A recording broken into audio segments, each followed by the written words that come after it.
Jangan curiga begitu. Kakang yang telah membantu kami tempo hari. Benar. Nama saya Mandala. Bukankah adik calon pengantin yang gagal itu? Sebaiknya kau kembali ke kampung. Semoga aku dapat membalas dendammu. Tapi setelah urusanku yang lebih penting selesai.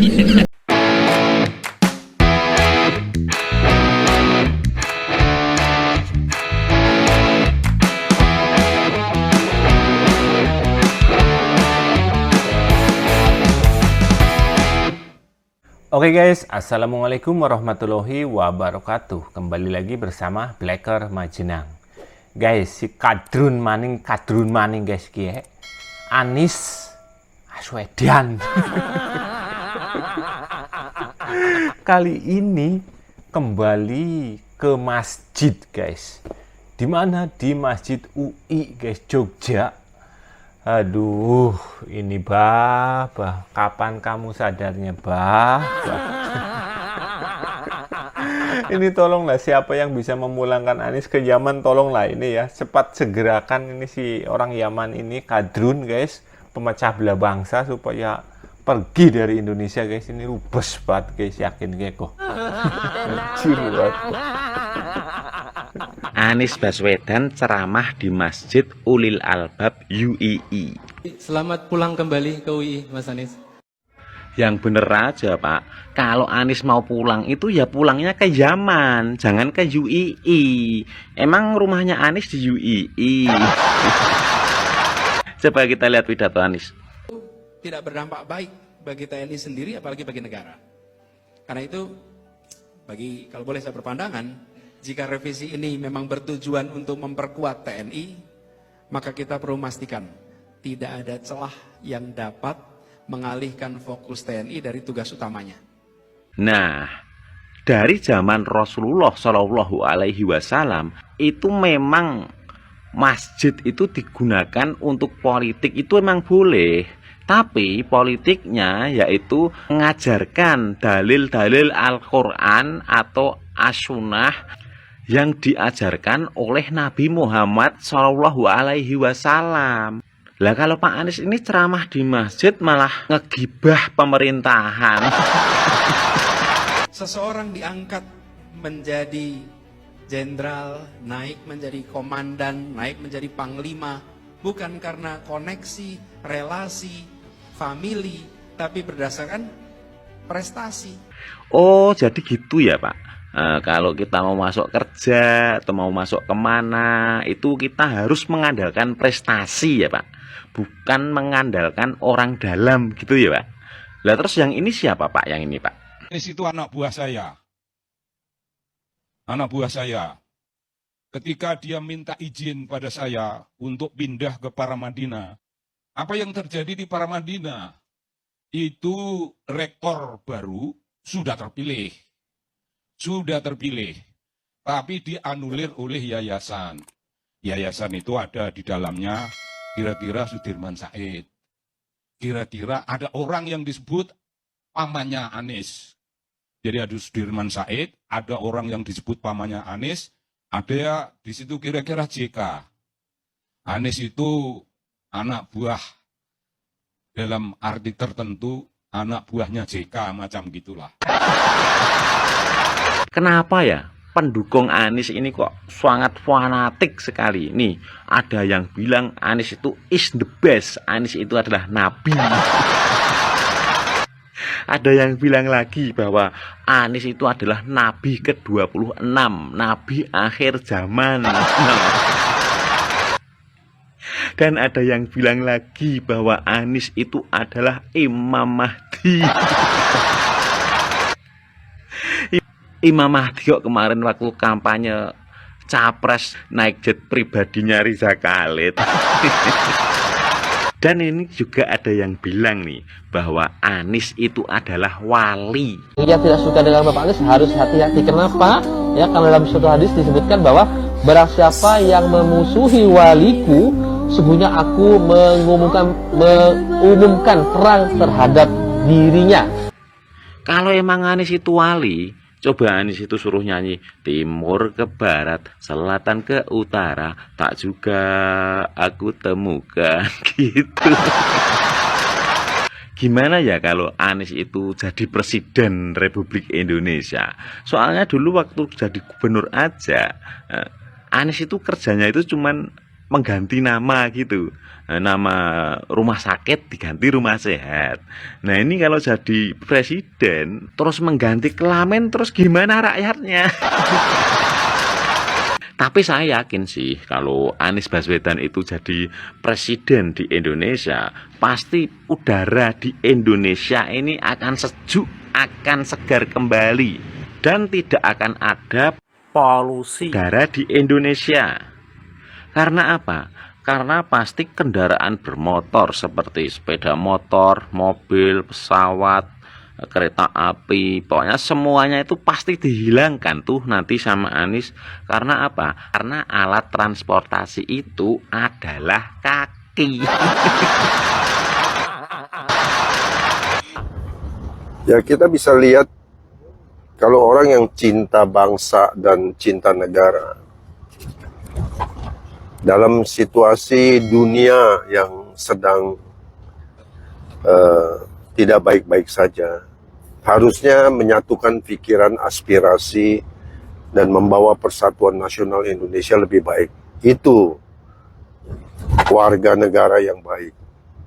Apalagi politisi, bukan malah khotbah di masjid dipakai buat kampanye, mumpung. Bahwa Indonesia banyak masalah dan masalahnya sering dimulai dari pemerintah. Lagi ruwet nih, gua manfaatkanlah untuk menaikkan elektabilitas aneh gitu. Nah itulah yang Anies lakukan, saudara, ketika dia mendapatkan kesempatan menjadi khotib di Masjid UGM. Bukan dia menyampaikan renungan yang menyejukkan bagi umat, ya malah berkampanye politik begitu. Padahal kemarin ketika di Pilpres 2024 dia udah janji di depan para kiai yang mendukungnya itu. Kalau tidak mau jadi presiden ke-8, Bapak angkat kaki dari Indonesia.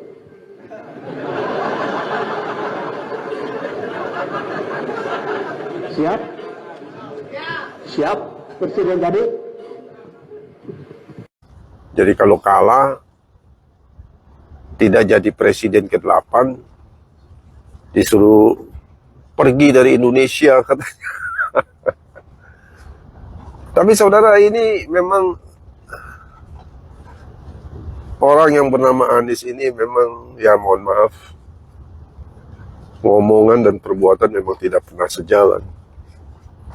Rekam jejak kita sudah tahu, ya, tidak layak jadi pemimpin nasional. Confirm, nggak perlu ditanyakan lagi. Seperti itu. Kalian udah pada tahu belum tentang kaum RCB yang suka memecah belah bangsa? Nih, kalau belum tahu, ayo gue kasih tahu. Kaum RCB atau kaum rezim clickbait adalah sekumpulan orang-orang yang suka baca berita hanya dari headline-nya aja atau judulnya aja dan mengambil kesimpulan daripada apa yang mereka baca. Nah, ini bahaya. Dimana kaum RCB adalah kaum orang-orang yang suka menebar DFK. Nih, yang satu lagi yang agak sedikit miris ya. Sebenarnya kaum RCB ini sudah lama eksis di media sosial dan sarang utama daripada kaum RCB itu adalah X dan sekarang udah mulai merambah ke TikTok. Aduh, ini nih ya. Gimana nih mengharapkan Indonesia emas tapi kaum RCB bertebaran di mana-mana. Lihatin dulu, saya punya contoh kepala suku kaum RCB. Ini adalah salah satu contoh akun daripada kepala suku kaum RCB di TikTok. Dimana kalian boleh kunjungi profilnya dan lihat seluruh videonya belakangan ini. Hanya berisikan screenshot daripada headline berita yang ujungnya bawahnya diberikan narasi sesuai dengan headline-nya tadi berita itu. Kita pahami ya bahwa kadang-kadang headline berita itu tidak sesuai dengan isi penjelasan yang ada di badan daripada artikel tersebut. Ya, cuman ya kaum RCB, mau gimana lagi? Namun yang cukup disayangkan daripada eksistensi kaum RCB ini adalah ketika banyak orang yang menurunkan level mereka bergabung ke kaum RCB hanya karena sakit hati. Duh, sebenarnya ya agak lucu juga ya ketika kaum RCB ini dengan bangganya menuntut bagaimana Indonesia bisa jadi Indonesia emas gitu ya. Padahal mereka sendiri adalah contoh-contoh orang-orang yang menghambat hadirnya Indonesia emas untuk kita semua. Kalian tahu nggak kenapa begitu? Karena semakin banyak kaum RCB, itu artinya semakin banyak orang-orang yang mudah diprovokasi. Dan semakin banyak orang yang mudah diprovokasi itu akan memudahkan kekuatan asing memecah belah bangsa kita. Bahkan mereka sendiri bisa jadi pemecah belah bangsa kita. Selain itu, kaum RCB juga menunjukkan kepada kita bahwa tingkat kemalasan daripada manusia-manusia yang ada di Indonesia itu semakin meningkat. Karena kalau misalnya tidak seperti itu, mereka akan membaca dari clickbait-nya, isinya, bahkan mungkin mencari tahu dulu latar belakang apa sebenarnya yang terjadi sebelum mengambil kesimpulan. Dan kalau nih kalian secara sengaja maupun tidak sengaja berurusan dengan kaum RCB, ada dua hal yang kemungkinan terjadi sama kalian. Yang pertama, kalian akan menemukan jaka sembung bawa golok. Nih contohnya, kemarin kepala suku daripada kaum RCB buat sebuah postingan di mana dia mengutip sebuah headline daripada berita yang dikeluarkan oleh salah satu media. Media tersebut kemarin sempat kena teror kan. Nah, ini nih, dia berikan narasi. Saya menanggapi daripada postingannya dia hanya dengan seperti ini. Sumber media tersebut, sekian dan terima kasih. Saya di situ hanya mengklarifikasi dari mana dia mendapatkan berita tersebut. Tapi responnya malah seperti ini. Aduh, tolong ya. Yang pertama, Gerindra itu bukan media, seperti media yang kamu kutip. Yang kedua, saya nggak pernah menyuruh orang untuk percaya kepada siapapun tanpa meng-cross-check apa yang diberitahu sama orang lain. Setidaknya belajarlah untuk mencari tahu, jangan malas, biar nggak terus-terusan jadi kaum RCB. Ya tapi namanya kaum RCB, jelas aja nggak mau cari tahu ya, lupa gue.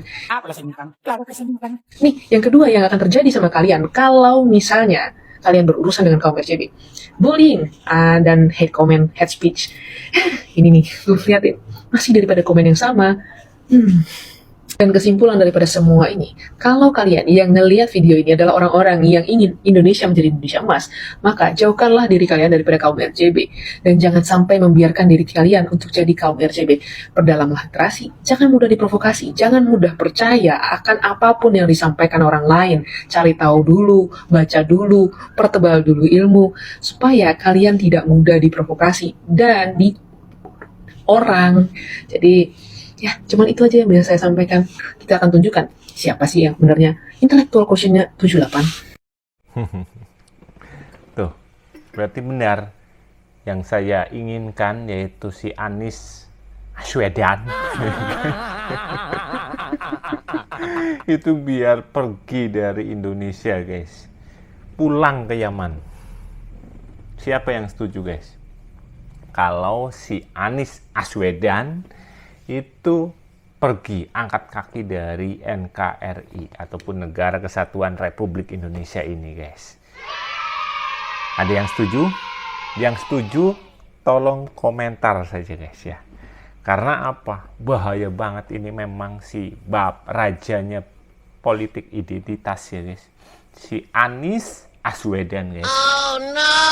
Luar biasa ini.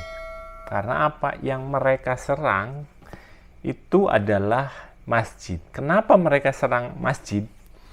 Jelas, mayoritas penduduk yang ada di Indonesia adalah Muslim. Jadi ya gampang mempengaruhinya. Bung di sini saja para pak kiai ada yang sampai memuji-muji si orang Yaman itu, guys. Astagfirullahaladzim. Jadi, oke sekian. Semoga video ini bermanfaat. Wassalamualaikum warahmatullahi wabarakatuh.